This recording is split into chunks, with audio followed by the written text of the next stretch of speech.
Ayan, hello mga Inday. Nabalikan ko rin kayo. 2:17 or 2 ano na ngayon? 2:17, 2:18 na ngayon. Yeah, 2:18 na ngayon.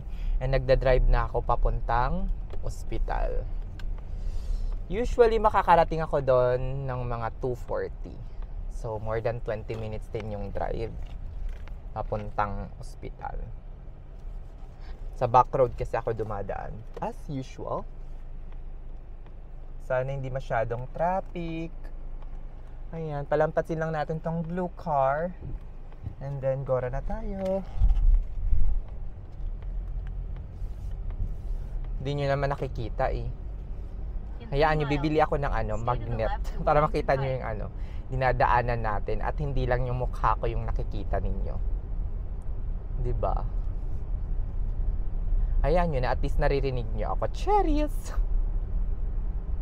Bili ako ng magnet para cellphone yung gamitin natin. Di naman kasi na mamagnet tong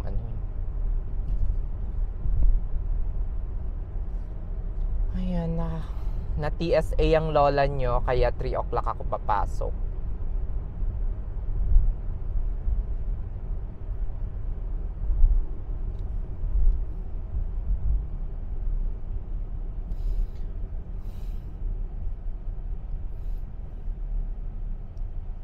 Yung nag-TSA sa akin, same person pa rin. Yung palaging nagti-TSA sa akin. Kada Saturday. Every Saturday na lang, as in. Hindi naman every Saturday. Pag iba yung charge, hindi naman ako nati-TSA. Pero sa buong tanang buhay ko dyan, ng pagti-TSA, siguro mga naka-4-5 na ako na TSA.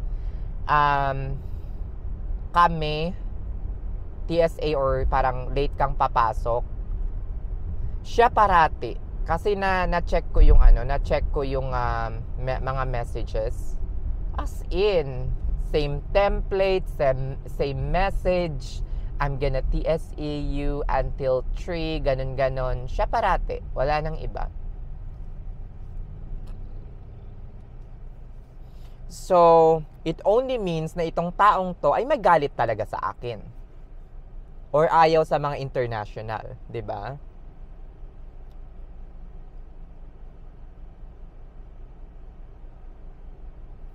Hinto tayo kasi stoplight. Ito yung disadvantage kapag nasa back road ka kasi may mga stoplight.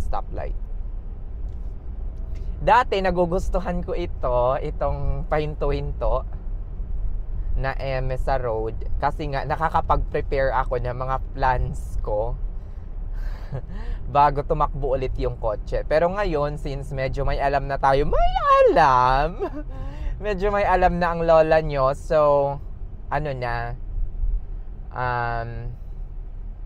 medyo naiirita na ako, Charis. Naiirita ng konti lang naman, hindi naman yung bonggang-bongga.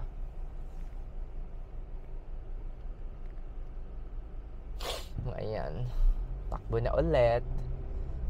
Mga ilang hinto, tapos takbo, ilang hinto, takbo.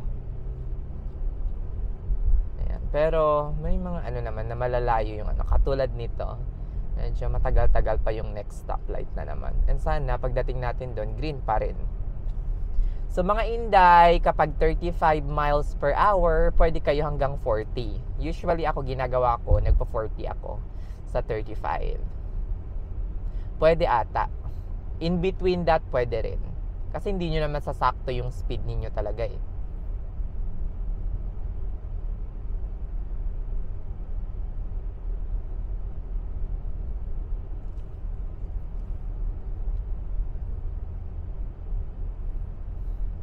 Mainit yung panahon ngayon, so hindi ko siya binubuksan. Usually kapag hindi mainit yung panahon or malamig, binubuksan ko yung bintana ko. Tapos pagkadating ng downtown, sinasara ko na lang. Kasi sa downtown, makakaamoy ka talaga ng mga weed or marijuana. O, diba? Nakakaloka. Nasa taas ka or loob ng kotse, pero nakakaamoy ka pa rin.